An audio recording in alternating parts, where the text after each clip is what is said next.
Hi everyone, welcome back. കഴിഞ്ഞ ദിവസം സിദ്ധാർത്ഥ് പ്രഭുവിന്റെ ഇന്റർവ്യൂവിലെ ചില കാര്യങ്ങൾ വൈറലായിരുന്നു. അവരുടെ വാക്കുകൾ ഇങ്ങനെ: ഒരുപാട് വർഷം തട്ടിയും മുട്ടിയും സീരിയലിൽ അഭിനയിച്ചു. ഇപ്പോൾ ഉപ്പുമുളകിലേക്ക് വന്നിരിക്കുകയാണ് സിദ്ധാർത്ഥ്.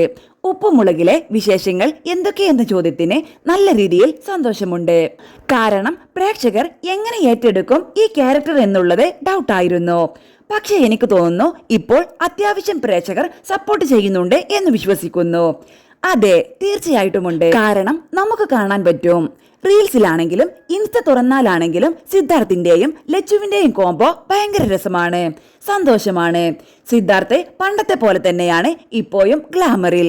എങ്ങനെയാണ് ഉപ്പുമുളകിലേക്ക് വരുന്നത്? ഫ്ലവേഴ്സ് ചാനലിൽ നിന്ന് ഒരു കോൾ വന്നു.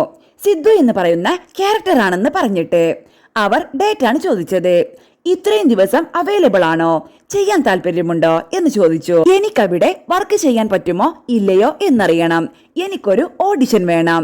അവർക്ക് ആവശ്യമില്ലായിരുന്നു, ഞാൻ അങ്ങോട്ടാണ് ആവശ്യപ്പെട്ടത്. അവർ അത് അക്സെപ്റ്റ് ചെയ്തു. എന്നിട്ട് ഓഡിഷൻ ചെയ്തു.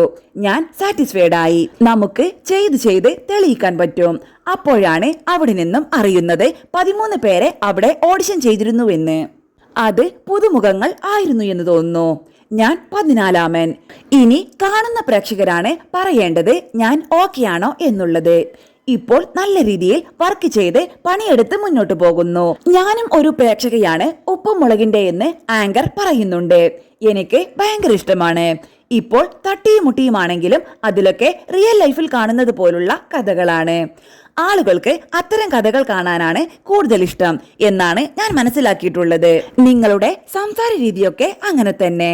ഞാൻ കൂടുതൽ സൗണ്ട് അപ്പോൾ തന്നെ റെക്കോർഡ് ചെയ്യുന്ന പ്രോഗ്രാം ചെയ്യാൻ ആഗ്രഹിക്കുന്ന ഒരു വ്യക്തിയാണ്. ഡബ്ബിംഗ് വരുമ്പോൾ അതിലുള്ള ലൈഫ് നഷ്ടപ്പെടുന്നത് പോലെ എനിക്ക് തോന്നി. ഓൺ വോയിസ് ആയതുകൊണ്ടാണ് ആളുകൾക്ക് റിയൽ ലൈഫ് പോലെ ക്യാച്ച് ചെയ്യാൻ പറ്റുന്നത്.